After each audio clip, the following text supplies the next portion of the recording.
Pangarap ni Jana ang makatagpo ng lalaking magmamahal sa kanya. Pero tuwing maiisip niya ang itsura, ay nawawala na siya kaagad ng pag-asa. Tampulan kasi siya ng tukso dahil sa kanyang itsura. May makapal na kilay, ilong na hindi gaanong katangusan, at ilang tigyawat sa muka. Idagdag mo pa ang medyo maitim nitong balat. Kaya't madalas na magtago si Jana sa mga edited na litrato sa internet para makakilala ng magiging nobyo niya. Kaya't napilitan na ring huminto sa pag-aaral ang dalaga dahil na rin sa pangungutya ng karamihan sa kanyang panlabas na anyo. Pero mas nurin at magalang si Jana, kaya't mahal siya ng kanyang ina. Bes, nariyan ka ba? Andeng, ang aga-aga mo namang nandito. Nagwalis ka na ba ng bakuran niyo ha? At narito ka na kaagad sa ganitong kaaga. Si Chabeli naman, yayayain ko lang ako sana si Jana mamaya sa perya sa may bayan. Ay, ano naman ang gagawin niyo doon, Aber? Ikaw, Andeng, ha? Baka kung ano-ano na ang tinuturo mo sa anak ko, tatamaan ka talaga sa akin. Wala ho, Chabelin. Ano naman ang ituturo ko kay Jana? Ang tanda na ho niyan. Napailing na lamang ang ginang dahil sa naging sagot ni Andeng. Ilang minuto pa ay lumabas na rin si Jana. May ribbon pa ito sa buhok kaya napangiti si Andeng. Nakasuot ito ng bestida na kupas dahil maglalaba ito sa ilog. Tubong Quezon kasi sila, kaya naman simple lamang ang gawin ng dalaga. Pagtatanim ng palay ang pangunahing hanap buhay sa Sariaya sa lalawigan ng Quezon. Bakit, Andeng? Yayayain sana kita mamaya sa perya kung wala kang gagawin. Saglit lang tayo doon. Sige, titingnan ko kung wala akong gagawin mamayang gabi. Daanan mo na lamang ako mamaya dito ha. Sige, paano mauna na ako sa'yo, Bessie ha? Kita tayo doon mamaya ha. Tumango na lamang si Jana at inilabas na nito ang mga labahin. Isang batya yon at tutungo siya sa isang badis doon. Pagkatapos magpaalam ni Jana sa nanay niya, ay naglakad na nga ang dalaga patungo roon. Pero nadaanan niya si Densyo na malagkit ang tingin sa kanya. Jana, tulungan na kita dyan. Mukha kasing mabigat yan eh. Salamat na lang, Densyo. Pero kaya ko naman ito. Saka dyan lang naman ako sa labahan. Sige na, Jana. Huwag ka nang pakipot. Mabuti nga pinapansin pa kita eh. Kahit naalanganin ang itsura mo. Bastos, ano ba ang tingin mo sa sarili mo ha, Densyo? Ubod ka ba ng gwapo? Baligo ka muna bago mo purihin ang sarili mo. Ang arte mo naman. Kahit hindi ako maligo, hindi naman kita papatusin no? Maganda pa nga yung kalabaw ni Mang Nestor sa'yo eh. Hindi bali na, Densyo. Kesa naman sa'yo. Natao nga, pero amoy bulok naman. Kasing baho ng bibig mo. Natigilan ang pagtawa ng lalaki dahil sa sinabi ni Jana. Nagkamot ito ng ulo, saka umalis ng tindahan. Napapahiya tuloy itong naglakad ng mabilis, kaya naman si Jana ay pairapang nagtungo sa labahan ng nayon. Dumiretso ito sa pagkukusot ng siya ay makarating. Sakto na may 3 pang naglalaba, kit minabuti nito na magsimula na rin para hindi siya maiwan doon mag-isa. Ilang oras pa ay nakatapos na silang lahat, kaya naman sabay-sabay silang umuwi ng bahay. Agad namang isinampay iyon ng dalaga para makapagluto na ng pananghalian dahil tiyak ng dalaga, naaahon na ang ina nitong galing sa palayan. Habang wala pa ang nanay niya, ay nagtingin-tingin muna ang dalaga sa cellphone nito at doon ay nakaagaw ng atensyon niya ang isang apps na pwedeng pagandahin ang itsura, batay lamang sa isang click. Kaya't sinubukan niya ito at sa 1 minuto lang ay nabago na kaagad ang kanyang display photo sa internet. Ilang sandali lang siyang nagtungo sa kusina para silipin ang nilulutong ulam. At nang balikan niya ang cellphone, ay nagulat ito dahil sa dami ng react. May nagulat, pumuso, at nag-thumbs up. Napangiti pa si Jana dahil 15 minuto pa lamang ang lumilipas, ay abot 100 na ang react ng bago niyang litrato sa internet. Mas ikinagulat ng dalaga nang may mensahe siyang natanggap mula sa hindi kilalang lalaki. Nanlaki pa ang mga mata ni Jana nang makita ang itsura ng lalaki. Gwapo ito, at masasabi talaga ni Jana na napakaswerte ng mamahalin ng lalaking yon. Binasa niya ang pinadala nitong mensahe at mas lalo lang niyang ikinagulat. Hi, sana'y tanggapin mo ang aking friend request. Chat ng lalaki sa kanya. Sure, walang problema. Sagot naman ni Jana. Thank you, miss. Reply naman ito. Kilig na kilig si Jana habang binabasa nito ang mga pinapadala nitong mensahe sa kanya. Hanggang sa hindi niya na napansin, nakatabi na pala niya ang kanyang ina. Kahit napapitlag na lamang si Jana nang maramdaman ang presensya ng ina. Agad nitong ikinubli ang hawak na cellphone kahit natawa ang kanyang ina. May dala itong jug ng tubig at ipinatong ni Aling Belen yon sa lamesa. Pasimple pang tumayo ang dalaga at inayos ang hapag para ipagsandok ang kanyang ina. Nang kasalukuyan na nga silang kumakain, ay nabanggit niya ang dahilan ng kanyang mga ngiti rito. Noong una ay hindi makapaniwala ang nanay niya. Pero dahil nasabi niya rito ang edited picture niya, ay naniwala na nga ito sa kanya. Grabe naman, Nay. Kung hindi ko pa po nasabi na may daya yung litrato ko, hindi pa po kayo maniniwala. Ang akin lang naman, anak, ay bakit kapag gumagamit ng peking litrato? Panloloko ang tawag dyan. Nay, gusto ko lang naman pong maranasan at maramdaman na gustuin rin po ng lalaki kasi imposible naman talaga na mangyari yon. Kahit na, nagsinungaling ka pa rin, anak. Mas mabuti yung mamahalin ka ng lalaki sa tunay mong itsura para hindi ka na masaktan. Natahimik si Jana sa sinabi ng kanyang ina. Sa kabilang banda, ay may punto kasi ito. Buntong hininga na lamang ang nagawa niya bilang sagot sa tinura ng kanyang ina. Nang matapos silang mananghalian, ay hindi na bumalik sa bukid ang nanay niya. May maliit kasi silang bukid na pamana ng mga namatay na magulang ng nanay niya. Habang nag-aayos si Jana ng mga natuyo niyang nilabhan, ay tumunog na ang kanyang cellphone. Gary ang pakilala ng lalaking nakita niya sa social media at nakikipagkaibigan dito sa kanya. Kaya hindi na halos na malayan ni Jana ang oras. Madali siyang nagligpit habang nagluluto naman ang kanyang ina at nang dumilim na ay sakto naman ang dating ni Andeng. Agad na rin siyang nagbihis at nagpaalam na sa ina. Bitbit nito ang ilaw kung sakaling gabihin sila ng husto. Hoy, Bes, alam mo bang kasama ni Jonah yung jowa niyang Kano? Ay, ang gwapo, Bes. Ang swerte ng bruha. Ano naman ang swerte doon? Ay, jowa pa lang naman. Maingit ka kung papakasalan na siya. Saka makakahanap rin tayo ng ganun. Tiwala lang. Bad trip ka agad. Dali na nga natin para may abutan tayong pogi roon. Sad naman ng kaibigan niyang si Andeng. Hoy, akala ko ba'y maglalaro tayo ng kulay-kulay? Pero bakit pogi ang hanap mo? Dapat hindi na ako sumama sa'yo. Nakipag-chat na lang sana ako kay Gary. Ano? Sinong Gary, Aber? Huwag mong sabihin sa akin na may jowa ka na, ha? Natawa naman si Jana dahil sa sinabi ng kanyang kaibigan.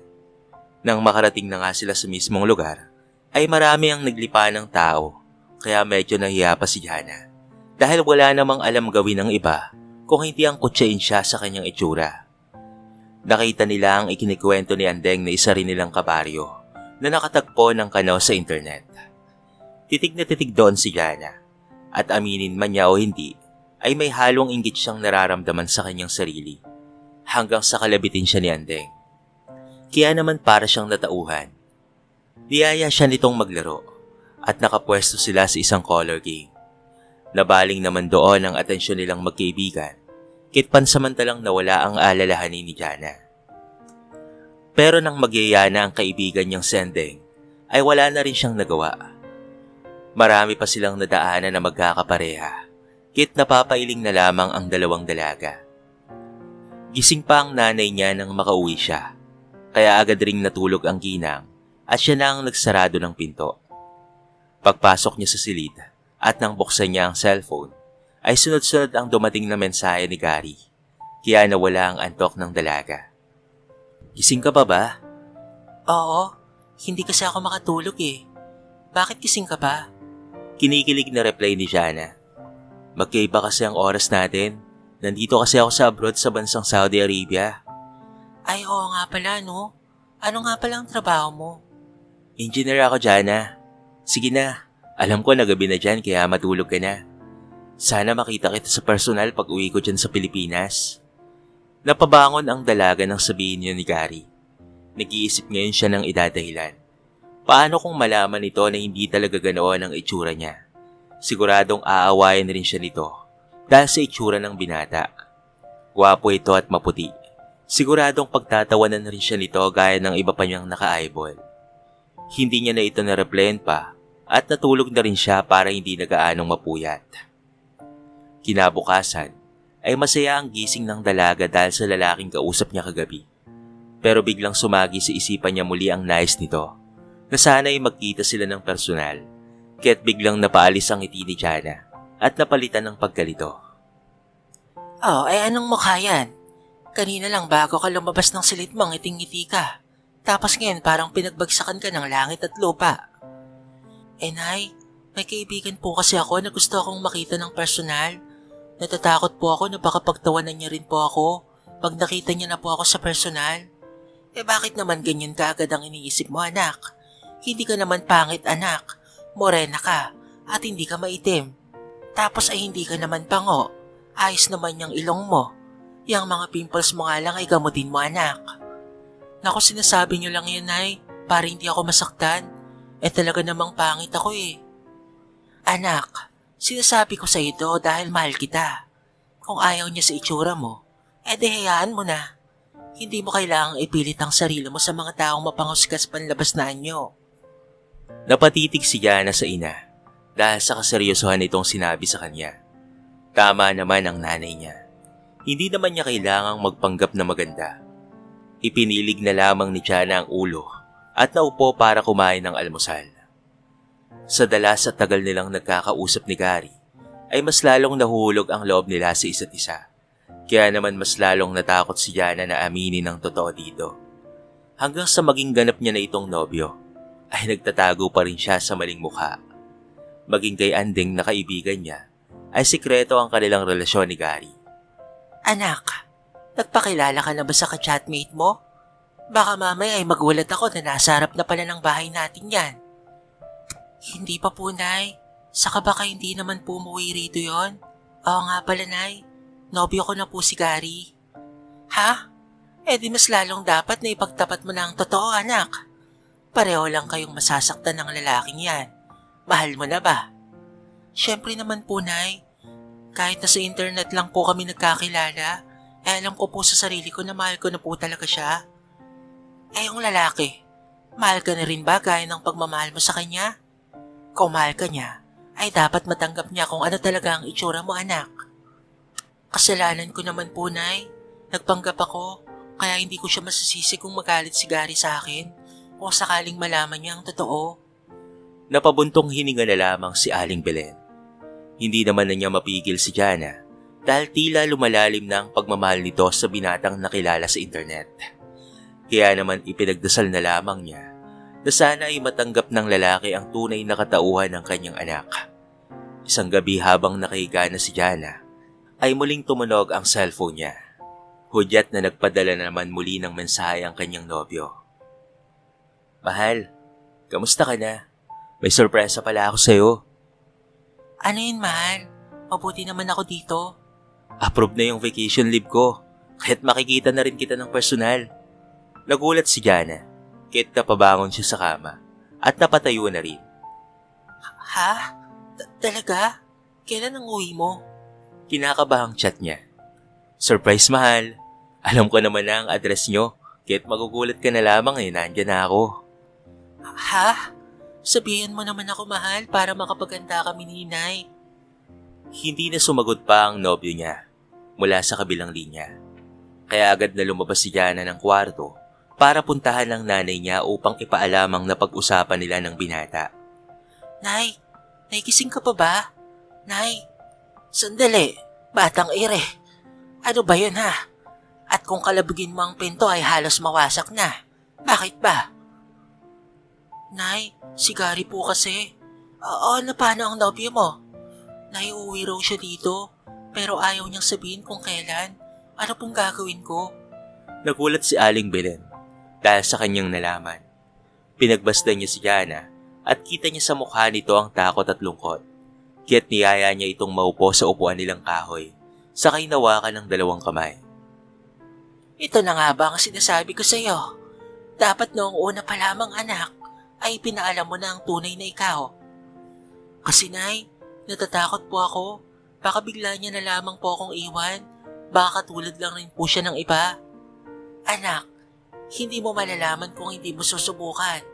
Dahil kung talagang mahal ka ni Gary, ay tatanggapin ka niya kahit ano pa ang itsura mo. Natatakot po ako, nay. Magkagalit siya sa akin. Umiiyak na saad ni Jana.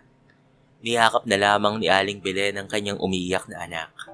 Naaawa siya rito dahil ang tanging hangad lamang ng dalaga ay siya ay mahalin.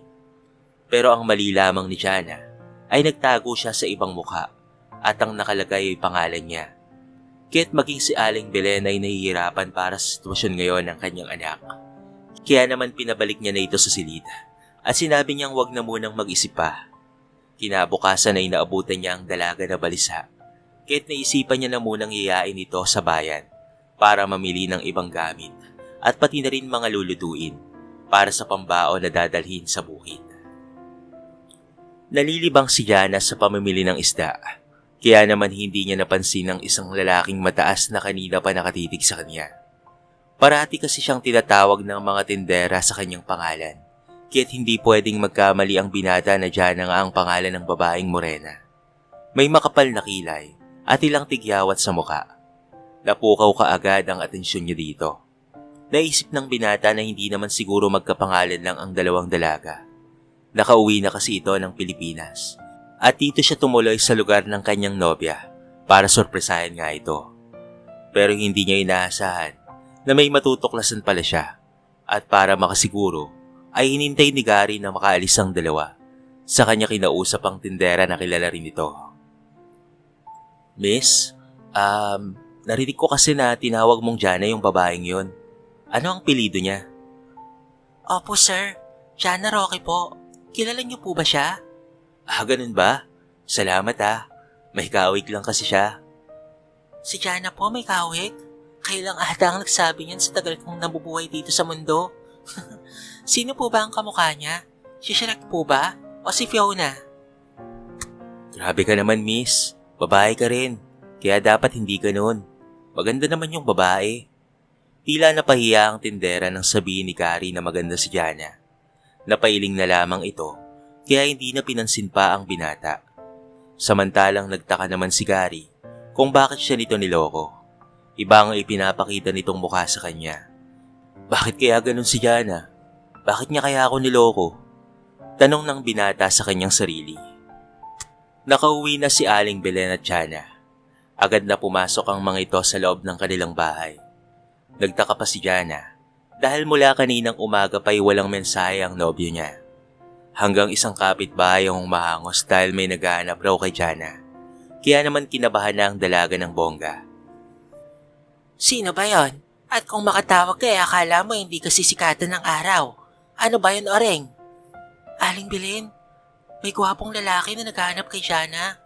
Eto siya Mula sa loob ng kanilang bahay ay dinig ni Jana ang bibig ng kanilang kapitbahay, kaya hindi niya maihakbang ang mga paa. Nakita niya ang kanyang ina na natulala sa tinitignan nito, kaya't dahan-dahan itong humarap sa kanya.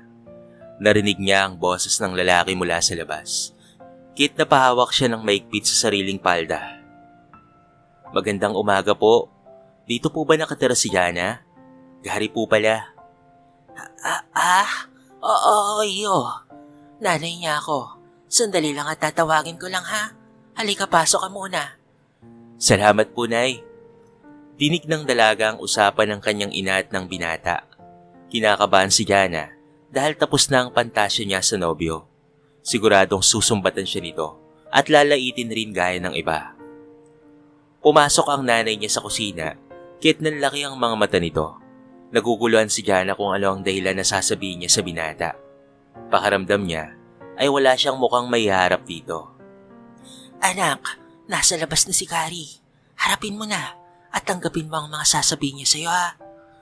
Nay, natatakot po ako. Alam kong kamumuhian niyo po ako sa oras na malaman niyang nagsinungaling po ako. Nandito ako anak. Hindi kita iiwanan. Sumunod ka na ha. Bilisan mo. Ayusin mo yung sarili mo, sige na anak. Bulong ng kanyang ina. Paglabas ng nanay niya, ay huminga siya ng maluwag. Sunod-sunod ang kabog sa dibdib ng dalaga. Dahil alam niyang tapos na ang pagpapanggap niya bilang isang perpektong dalaga sa harap ng internet. Hinawi niya ang kortina na tumatabing sa pinto at wari slow motion ang naganap. Dahil ang una niyang nakita ay ang mga paa nito pataas. Kaya't halos mahigit ni Jana ang kanyang hininga nang makita niya at makaharap ang binata sa personal. Napakagwapo nito. Halos perpekto ang kabuuan ng mukha. Seryoso ang mukha ni Gary at hindi mababakasan ng kahit na anong emosyon. Gary? Ikaw si Jana? Sorry kung niloko kita. Hindi ko gustong saktan ka at paasahin sa pagsinungaling ko sa'yo. Bakit? Paliwanag mo kung bakit mo itinago ang tunay mong mukha. Hindi ka galit sa akin? Sumbatan mo na ako. Laitin mo rin ako gaya ng mga sinasabi sa akin ng mga nakilala ko. Pagtawanan mo rin ako dahil pangit ako. Sandali, Jana. Hindi lahat ng lalaki ay gaya ng mga nakilala mo. Magpaliwanag ka.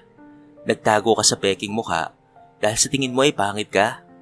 Ikaw mismo ang nagbababa ng ganda mo sa sarili mo. Humanga lalo ang dalaga sa lawak ng kaisipan ng binata. Kabaliktaran ang ginawa nito sa nasa isip ni Jana. Nilapitan siya nito at inayabot ang hawak na bulaklak. Kaya't hindi na napigil ng dalaga ang mapaluha.